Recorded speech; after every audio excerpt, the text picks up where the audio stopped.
নমস্কার সবাইকে, আমি মন। আপনারা শুনছেন আমৃত্য ভালোবাসি তোকে। লিখেছেন সালমা চৌধুরী। পর্ব 50। মিষ্টির কথা শুনে মেঘের চোখের তারাগুলো জ্বলজ্বল করছে। চোখের সামনে আবিরের হাস্যোজ্জ্বল চেহারা ভেসে উঠেছে।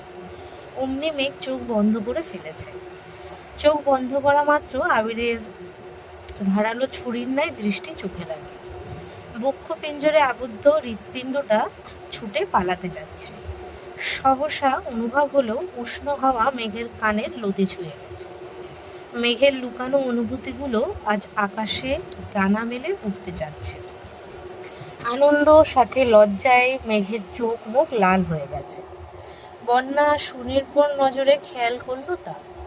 বন্যার ঠোঁটে সহসা হাসি ফুটল। হাসি মুখে মেঘকে উদ্দেশ্য করে বলল, কেউ আবির ভাইকে খবর দে, বান্ধবী আমার নববধূর মতন লজ্জায় নুইয়ে পড়েছে। আবির ভাইয়া না আসলে বোধহয় চোখ তুলে তাকাবেই না। বন্যার কথায় মেঘের হুঁশ ফেরে। স্পষ্ট চোখে তাকায় বন্যার দিকে। বন্যার হাস্যোজ্জ্বল মুখ দেখে মেঘ এড়িয়ে এসে বন্যাকে জড়িয়ে ধরে লজ্জায় ওড়না দিয়ে মুখ লুকালো। বন্যা ক্ষীণ স্বরে বলল, বেবি থাক, এত লজ্জা পাইতে হবে না, আমরা তো আর আবির ভাই নই। মিষ্টি বলল, মেঘ তুই ওনাকে পেলে সত্যি অনেক ভালো থাকবি। আমি মাত্র কয়েক ঘন্টা ওনার দায়িত্বশীলতার যত্ন দেখেই ক্রাশ খেয়ে ফেলেছি। সেখানে তুই তো নিজে সর্বক্ষণ সবকিছু অনুভব করিস। মিনহাস শক্ত গলায় বলে উঠল, তোদের আহ্লাদ দেখে বাঁচি না। এই বন্যা, মেঘের ফোনটা দে, আমার আইডি আনব্লক করি। মেঘ সোজা হয়ে দাঁড়িয়ে বন্যার থেকে নিজের ফোন নিয়ে ব্যাগে রাখতে রাখতে স্বাভাবিক কণ্ঠে বলল, কোনো প্রয়োজন নেই, তুই ব্লক লিস্টেই থাক। মিনহাজ বলল, কেন? মেঘ বলল, আবির ভাই নিজের হাতে ব্লক দিচ্ছেন। আমার পক্ষে আনব্লক করা দুরূহ বিষয়। তাছাড়া আমাকে বেবি বলতে বারণ করা সত্ত্বেও তুই বেবি ডাকছিস, আমি কিছু করতে পারবো না। মিনহাজ বলল, এত পাথর মন কেন তোর? আনব্লক করে দে না। আর বলবো না। মেঘ বলল, সম্ভব না, আমি বাসায় যাব, টাটা। মেঘ খুশিতে গদগদ হয়ে সবাইরে রেখে চলে গেছে। গাড়িতে বসে ভাবছে, আবির ভাই কি সত্যিই আমায় পছন্দ করে, নাকি আমি একটু বেশিই ভাবছি। মেঘ বাসায় এসে হাত মুখ ধুয়ে নিচে আসছে। মালিয়া খান সোফায় বসে কি যেন পড়তেছিলেন। মেঘকে ঘুরঘুর করতে দেখে ডাকলেন, মেঘ এদিকে আয়। বড় আম্মুর ডাক শুনে মেঘ সোফায় এসে বসতেই মালিয়া খান মৃদুস্বরে বললেন, খাবি কিছু? মেঘ বলল, না, খিদে নাই। বড় আম্মু বলল, তাহলে ঘুরতেছিস যে? মেঘ বলল, আম্মুরা কোথায়? বড় আম্মু বলল, তোর আম্মু কাকিয়ারা শপিংয়ে গেছে। মেঘ ফোঁস করে শ্বাস ছেড়ে বলল, আমায় নিয়ে গেল না কেন? বড় আম্মু বলল, তুই যেতিস নাকি? মেঘ বলল, হ্যাঁ। বড় আম্মু বলল, আজকে আর কিভাবে যাবি, তুই বরং অন্যদিন যাস, আমি খেতে দিচ্ছি, তুই ঠান্ডা মাথায় খেয়ে নে। মেঘ স্বাভাবিক কণ্ঠে বলল, তোমার খেতে দিতে হবে না, আমি একাই খেতে পারবো। মেঘ মন খারাপ করে রান্নাঘরে চলে গেছে। রাস্তায় আস্তে আস্তে মেঘ ভাবছিল শপিংয়ে গিয়ে আবিরের জন্য নিজে পছন্দ করে পাঞ্জাবি কিনে নিয়ে আসবো, কিন্তু আম্মুরা মেঘকে না বলেই চলে গেছে। মেঘ খাবার খেয়ে রুমে এসে শুয়ে পড়েছে। মাথায় শুধু আবির ভাই ঘুরছে। শুয়ে বসে কোনোভাবেই ভালো লাগছে না। কয়েকবার ফোনে আবিরের নাম্বার বের করেছে, কিন্তু কল দেওয়ার সাহস পাচ্ছে না। কোনোভাবেই যখন ঘুম আসছিল না, তখন মেঘ উঠে চুপি চুপি আবিরের রুমে চলে গেছে। রুম জুড়ে মাথায় করা এক সুগন্ধ, যা মেঘের মস্তিষ্কের নিউরনে অনুরণন তুলতেছে।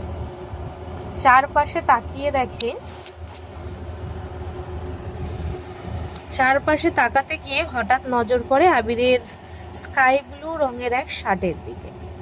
মেঘ নিঃশব্দে হেসে এগিয়ে গেল শার্টের কাছে। শার্টটা কাছে আনতেই আবিরের গায়ের গন্ধ স্পষ্ট নাকে লাগলো। আবেশে মেঘের চোখ বন্ধ হয়ে আসছে। প্রিয় মানুষের স্পর্শ যেমন দেহ আর মন উভয়কে আন্দোলিত করে তেমনি প্রিয় মানুষের গায়ের গন্ধেও তীব্র আকর্ষণ কাজ করে। মেঘ কিছুক্ষণ শার্টটাকে জড়িয়ে ধরে অকস্মাৎ জামার উপরে শার্টটা পরে নিল। আবিরের শার্ট মেঘের গায়ে অনেকটা পাঞ্জাবির মতো লাগছে, যেমন মোটা তেমনি লম্বা। মেঘ ড্রেসিং টেবিলের সামনে গিয়ে চোখ তুলে তাকালেই লজ্জায় দু হাত দিয়ে মুখ ঢেকে ফেলেছে। খানিক বাদে দু আঙুল ফাঁক করে এক চোখে তাকিয়ে নিজেকে দেখতে লাগলো। খুশিতে দু হাত মেলে রুমে ঘুরতে লাগলো। ঘুরতে ঘুরতে ধপ করে বিছানায় এসে বসে পড়েছে। দু হাতে শার্টের কলার ঠিক করে হাতা টেনে বিছানায় শুয়ে দীর্ঘশ্বাস ছেড়ে চোখ বন্ধ করল। চোখে ভাসছে গত 9 মাসের আবিরের সঙ্গে কাটানো একের পর এক অপরূপ মুহূর্ত। এসব ভাবতে ভাবতে কখন যে ঘুমিয়ে পড়েছে মেঘ নিজেও জানে না। আবির বিকেলের দিকে বাসায় আসছে। রুমে ঢুকতেই থমকে দাঁড়ালো। নিজের বিছানায় মেঘকে ঘুমন্ত অবস্থায় দেখে তীক্ষ্ণ দৃষ্টিতে তাকালো। আশেপাশে তাকিয়ে সম্পূর্ণ রুম ভালোভাবে নিরীক্ষণ করল। ব্যাগটা রেখে কয়েক মুহূর্ত প্রখর নেত্রে রইল প্রেয়সীর অভিমুখে। ঘুমের মধ্যেও মেঘের ঠোঁটের কোণে হাসি লেগেই আছে। মেঘের পরনে নিজের শার্ট দেখে মুচকি হাসল। আবিরের নিষ্পলক দৃষ্টি আটকে আছে মেঘের ঘুমন্ত চেহারায়। আনমনে অনেক কিছু ভেবে নিয়েছে। মেঘকে ডাকার জন্য একবার এগিয়ে গেল, কিন্তু মেঘের গভীর ঘুম দেখে ডাকতে ইচ্ছে করেনি। তাই শাওয়ার নিতে ওয়াশরুমে চলে গেছে। শাওয়ার নিয়ে বেরিয়েও দেখলো মেঘ ঘুমে নির্মগ্ন হয়ে আছে। কি করবে কিছুই বুঝতে পারছে না। মনের ভিতর অস্থিরতা, মস্তিষ্কে বিচরণ করছে নানান রং বেরঙের নিষিদ্ধ প্রেমানুভূতি। ইচ্ছে করছে প্রেয়সীর চাঁদের ন্যায় মুখবিবরে ভালোবাসার পরশ এঁকে দিতে, কিন্তু কিভাবে সম্ভব? আবিরের প্রেয়সী যে এখনো অবুঝ। আবির ঠোঁটে হাসি রেখে মেঘের দিকে ঝুঁকে এসে চুল ঝাড়তেই পানির ছিটা মেঘের চোখে মুখে পড়ে। মেঘ ঘুমের মধ্যেই ভ্রু কুঁচকালো, কিন্তু সজাগ হওয়ার কোনো নামই নিল না। আবির রুম থেকে বেরিয়ে ব্যালকনিতে গেল। বাসার পরিস্থিতি বোঝার চেষ্টা করলো। মিমরা এখনো ফেরেনি। মালিয়া খান নিজের রুমে। আবির আবারও রুমে আসছে। মেঘের দিকে ভালোভাবে তাকাতে পারছে না, আবার না তাকিয়েও থাকতে পারছে না। অন্যদিকে বাসার মানুষের চিন্তা তো আছেই। হুট করে কেউ চলে আসলে আর মেঘকে এভাবে আবিরের রুমে দেখলে কি হবে তাই ভেবে পাচ্ছে না। বাধ্য হয়ে শেষ পর্যন্ত মেঘের মাথায় কাছে বসে মেঘের চুলে আলতোভাবে হাত বুলিয়ে মোলায়েম কণ্ঠে ডাকলো, মেঘ। মেঘ ঘুমে বিভোর হয়ে আছে। আবির পুনরায় ডাকলো, মেঘ। মেঘ ঘুমের মধ্যেই বলল, আবির বলল, ওঠ। মেঘ এবার ঠাস করে চোখ মেলল। আবিরের চোখে চোখ পড়তেই আশেপাশে চোখ ঘোরালো। এটা আবিরের রুম বুঝতে পেরেই তাড়াহুড়ো করে উঠে বসলো। আবির ভাইয়ের বিছানায় ঘুমিয়ে পড়েছিল ভেবেই লজ্জায় মেঘ চোখ তুলে তাকাতে পারছে না। মেঘের আকাশচুম্বী লজ্জা দেখে আবির থমথমে কণ্ঠে বিড়বিড় করল, রাগ উঠতে এই লজ্জা কোথায় হারায় যায়? মেঘ উঠে চলে যেতে নিলে আবির মেঘের বাহু চেপে ধরে। সদ্য ঘুম ভাঙায় মেঘ কথাও বলতে পারছে না। আবির দাঁড়িয়ে মেঘের কাছে এগিয়ে এসে শুধালো, এসবের মানে কি? মেঘ আবিরের দৃষ্টি খেয়াল করে নিচে তাকাতেই রীতিমতো কেঁপে উঠল। পরনে আবিরের শার্ট দেখে মেঘের শরীর ঘামতে শুরু করেছে। ভয় আর লজ্জায় মেঘ আড়ষ্ট হয়ে যাচ্ছে। চিবুক নামিয়েছে গলায়। কিছু বলার ভাষা নেই। মেঘের অস্বাভাবিকতা বুঝতে পেরে আবির মেঘকে ছেড়ে দিয়েছে। মেঘ সঙ্গে সঙ্গে দরজার দিকে ছুটল। ব্যালকনিতে গিয়ে শার্ট খুলে পুনরায় আবিরের রুমের দরজা পর্যন্ত এসে শার্ট বিছানার দিকে ছুঁড়ে ফেলে নিজের রুমে চলে গেছে। আবির ঠোঁটে হাসি রেখে দরজার দিকে তাকিয়ে রইল। কিছুক্ষণ পরেই মিমরা শপিং করে বাসায় আসছে। এসেই মেঘকে ডাক শুরু করলো। মেঘের জন্য জুতা, 3 পিস আর অন্যান্য প্রয়োজনীয় জিনিস নিয়ে আসছে। মেঘ শপিং খুলে দেখছে। একটা শপিং দেখিয়ে বলল, এইটাতে কি আছে আম্মু? হালিমা খান শপিং ব্যাগটা মেঘের দিকে এগিয়ে দিয়ে বলল, আবির আর তানভীরের জন্য শার্ট আছে এটাতে। মেঘ গম্ভীর গলায় বলল, পাঞ্জাবি আনুনি? হালিমা খান বলল, পাঞ্জাবি তেমন ভালো লাগে নাই, তাই আনিনি। মেঘ বলল, ও। হালিমা খান আদিকে পাঠালেন আবিরকে ডাকার জন্য। আবির নিচে আসতেই মেঘ লজ্জায় মিমের পেছনে গিয়ে লুকিয়ে পড়েছে। আকলিমা খান আবিরকে 2টা শার্ট দিয়ে বলল, দেখো পছন্দ হয় কিনা। আবির দাঁত বের করে হাসলো, তারপর স্বাভাবিক কণ্ঠে বলল, তোমাদের পছন্দকে আমি কখনো খারাপ বলছি? আকলিমা খান বললেন, তা বলনি, কিন্তু খুব ভালো লাগছে সেটাও কখনো বলো না। তুমি এত বছর বাহিরে ছিলে, তোমার পছন্দ অপছন্দ সম্পর্কে তেমন ধারণা নেই, তাই একটু চিন্তায় থাকি। আবির হেসে বলল, তোমরা মাঝে মাঝে এমনভাবে কথা বলো যেন আমি ভিন গ্রহে ছিলাম, নতুন নতুন পৃথিবীতে পা রাখছি। আবিরের কথা শুনে সবাই একসঙ্গে হেসে। আবির নীরব দর্শকের মতো সব দেখল, আর মেঘ মিমের আড়াল থেকে লুকিয়ে লুকিয়ে আবিরকে দেখছে। আবির যতক্ষণ নিচে ছিল মেঘ সামনেই আসেনি। আবির নিজের শার্ট নিয়ে চলে যেতেই মেঘ আবারও সোফায় বসে শুধালো, আম্মু, তোমরা আবার শপিংয়ে যাবে কবে? আম্মু বলল, জানি না। কেন মা? মেঘ বলল, আমিও শপিংয়ে যেতাম। আম্মু বলল, তোর ড্রেস পছন্দ হয়নি? মেঘ বলল, হয়েছে, আমার অন্য কাজ আছে। কবে যাবে বলো? আম্মু বলল, আমরা আবার যেতে যেতে ঈদের সময় যাব। মেঘ বলল, না, আমার এমার্জেন্সি যেতে হবে। আম্মু বলল, তাহলে তানভীর না হয় আবিরের সঙ্গে চলে যাস। আবির এর মধ্যে রুমের শার্ট 2টা রেখে নিচে নামতে নামতে গম্ভীর কণ্ঠে শুধালো, কোথায় যেতে বলছো? মামুনি বলল, ওর নাকি কি শপিং করতে হবে, তাই বলছিলাম তুই না হয় তানভীর নিয়ে যাস। আবির বলল, কখন যাবি? এখন যাবি? মেঘ এপাশ ওপাশ মাথা নেড়ে না করলো। মেঘ মনে মনে বিড়বিড় করে বলল, ওনাদের নিয়ে শপিংয়ে যাওয়ার থেকে না যাওয়াই ভালো। আবির স্বাভাবিক কণ্ঠে বলল, আমি বাহিরে যাচ্ছি, ফিরতে দেরি হতে পারে। বলে আবির চলে গেছে। মেঘ রুমে যেতেই দেখলো ফোনে মিনহাজ একের পর এক কল দিচ্ছে। মেঘ ফোন রিসিভ করতেই মিনহাজ বলল, তুই কি আমায় আনব্লক করবি না মেঘ? মেঘ বলল, আমি পারবো না, সেটা তোকে আগেই বলেছি, আর একবার কল দিলে ফোন নাম্বারও ব্লক করে দিব, বলে দিলাম। মিনহাজ বলল, থ্রেট দিচ্ছিস মেঘ? মেঘ বলল, মনে কর দিচ্ছি। মিনহাজ বলল, ঠিক আছে, ভালো থাকিস, রাখছি। বাসায় ভালো লাগছিল না বলে আবির আজ রাসেল, রাকিব আর লিমনের সাথে দেখা করতে আসছে। ওরা 3জনই সিগারেট খাচ্ছিল। আবির আসতেই মিলন একটা সিগারেট আবিরের দিকে এগিয়ে দিল। আবির শক্ত কণ্ঠে বলল, আমি সিগারেট খাই না। রাসেল ফিক করে হেসে বলল, মজা করছিস নাকি? আবির বলল, মজা করার কি হলো? লিমন সিগারেটটা আরো এগিয়ে দিয়ে বলল, আমাদের সাথে ফর্মালিটি করতে হবে না, নে খা। আবির বলল, আমি সত্যিই খাই না।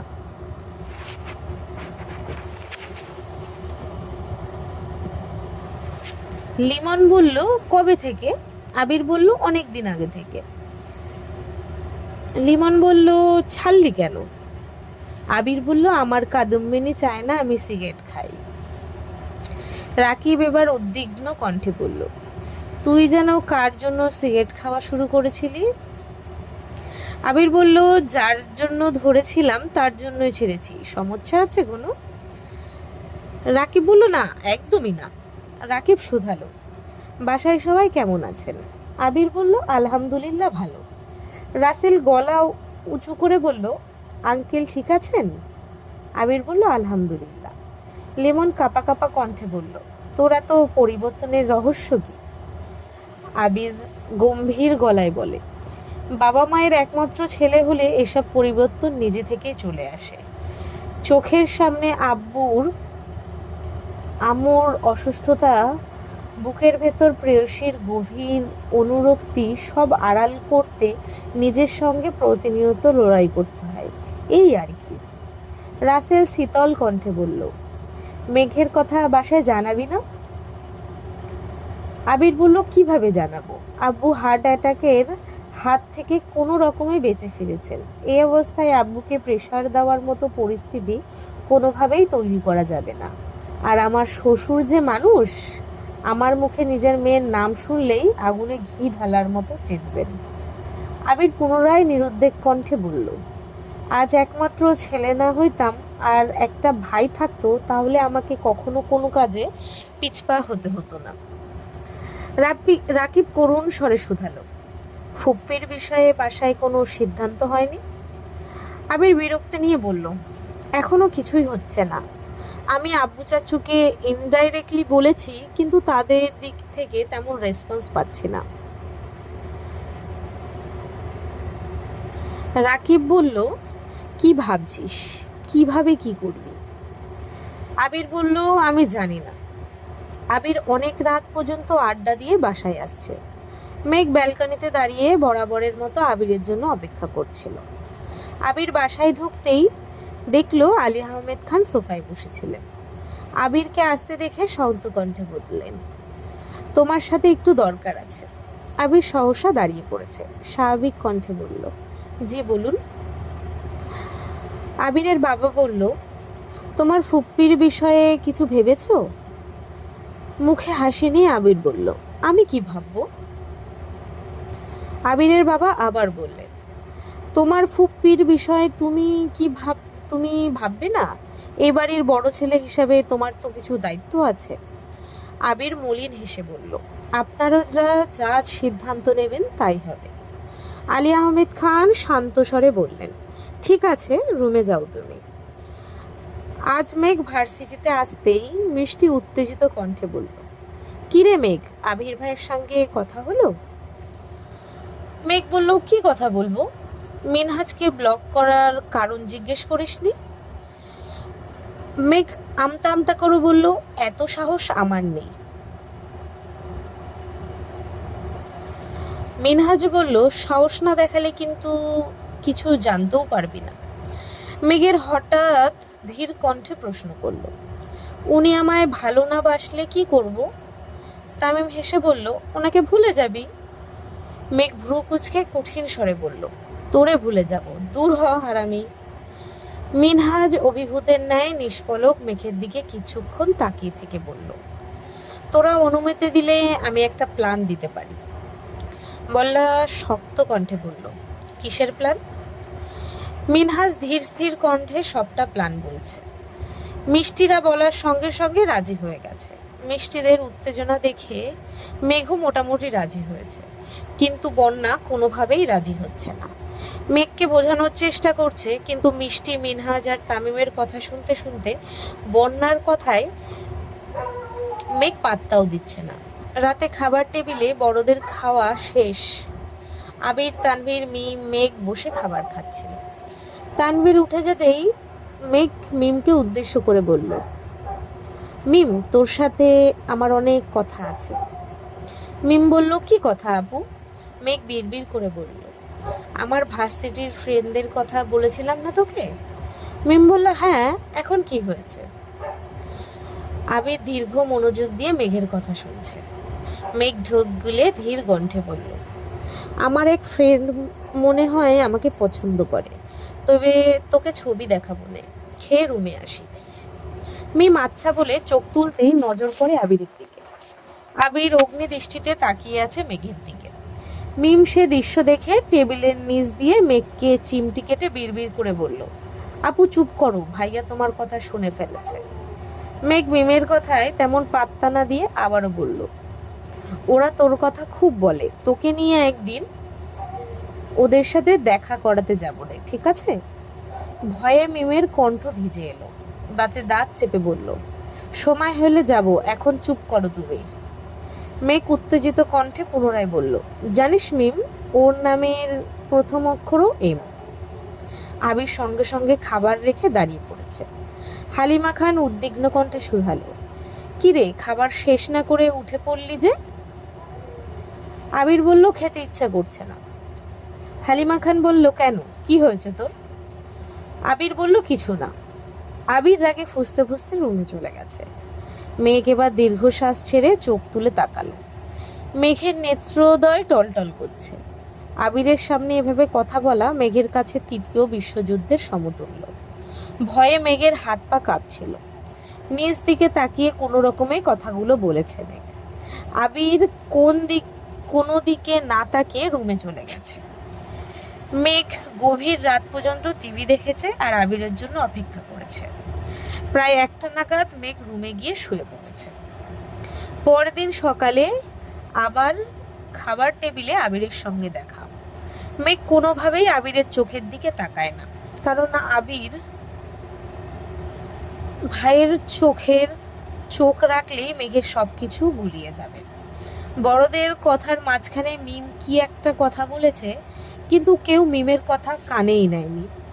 মেঘ মিমকে উদ্দেশ্য করে উচ্চস্বরে সচেতন কণ্ঠে বলল, শোন মিম, যেখানে গুরুত্ব পাবি না সেখানে কখনো কোনো কথা বলবি না, যেখানে গুরুত্ব পাবি সেখানেই নিজের মতামত দিবি। মেঘের বিজ্ঞের ন্যায় কথা শুনে মেঘ আহামুকের মতো তাকিয়ে আছে।